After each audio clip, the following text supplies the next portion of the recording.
തിരുവനന്തപുരം കഠിനംകുളത്തെ ആതിരയെ കൊലപ്പെടുത്തിയത് ഇൻസ്റ്റാഗ്രാം സുഹൃത്ത് ജോൺസൺ തന്നെയെന്ന് പോലീസ്. ഒരു കൊല്ലമായി യുവതിയുമായി ജോൺസൺ അടുപ്പത്തിലായിരുന്നു. യുവതിയുടെ ചിത്രങ്ങൾ കാട്ടി ബ്ലാക്ക്മെയിൽ ചെയ്താണ് ജോൺസൺ പണം തട്ടിയിരുന്നതെന്നും പോലീസ് പറയുന്നു. അജീഷ് ജയകുമാർ ചേരുന്നു തിരുവനന്തപുരത്ത് നിന്ന്. അജീഷ്, ഈ വാർത്തയുടെ കൂടുതൽ അപ്ഡേറ്റ്സ് എന്തെങ്കിലും കിട്ടിയോ?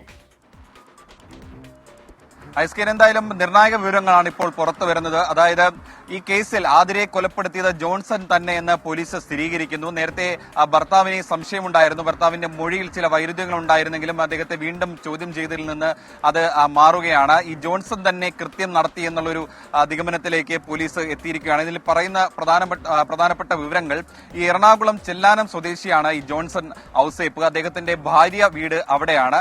ഭാര്യയും 3 കുട്ടികളുമുണ്ട്. പക്ഷേ വർഷങ്ങൾക്ക് മുമ്പ് ഭാര്യയുമായി വേർപിരിഞ്ഞു കഴിയുകയാണ്. അദ്ദേഹത്തിന്റെ സ്വന്തം നാട് കൊല്ലം നീണ്ടകരയിലാണെങ്കിലും അവിടെ ബന്ധുക്കളും മറ്റൊന്നും ഇല്ലാത്തത് കൊണ്ട് അദ്ദേഹം ഈ ചെല്ലാനത്ത് തന്നെ താമസം തുടരുകയായിരുന്നു. അതിനുശേഷം ഏതാണ്ട് 1 വർഷം മുമ്പാണ് തിരുവനന്തപുരം കഠിനംകുളം സ്വദേശിയായ ആതിരയുമായി അടുപ്പത്തിലാവുന്നത്. റീൽസുകൾ പരസ്പരം അയച്ചായിരുന്നു ആതിരയുമായി അടുപ്പത്തിലായത്. അതിനുശേഷം പലതവണ ആതിരയുമായി ഈ ജോൺസൺ കൂടിക്കാഴ്ച നടത്തി. പല സ്ഥലങ്ങളിലും ഇരുവരും ഒരുമിച്ച് പോയി. അന്നെടുത്ത ചിത്രങ്ങൾ കാട്ടിയായിരുന്നു ഈ ആതിരയെ ജോൺസൺ ബ്ലാക്ക്മെയിൽ ചെയ്തിരുന്നത് എന്നാണ് പോലീസ് പറയുന്നത്.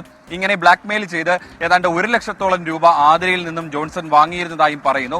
ഈ കൊല്ലപ്പെടുന്നതിന് 3 ദിവസം മുമ്പ് ഈ കഠിനംകുളത്തെ വീട്ടിൽ ജോൺസൺ വന്നിരുന്നതായിട്ട് ചിലർ മൊഴി നൽകിയിരുന്നു. അതും സ്ഥിരീകരിക്കുകയാണ് പോലീസ്.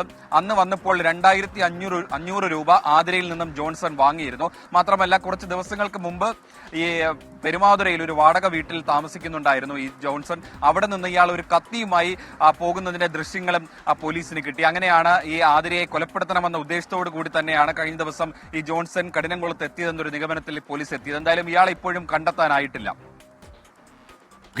Thank you.